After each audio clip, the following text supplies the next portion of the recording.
This dance starts with weight on your left. You're going to take a step to the right, step beside it with your left, then you're going to do a side shuffle to the right. You're going to cross over your right with your left, do a rock, recover into a quarter turn shuffle to the left. Then you're going to come right into a toe with your knee pointing in, heel, stomp.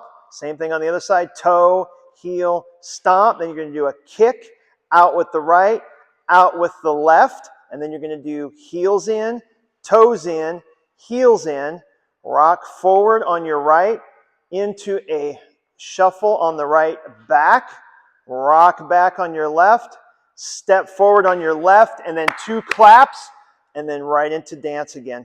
1, 2, 3, and 4, 5, 6, 7, and 8. 1 and 2, 3 and 4, 5 and 6, 7 and 8.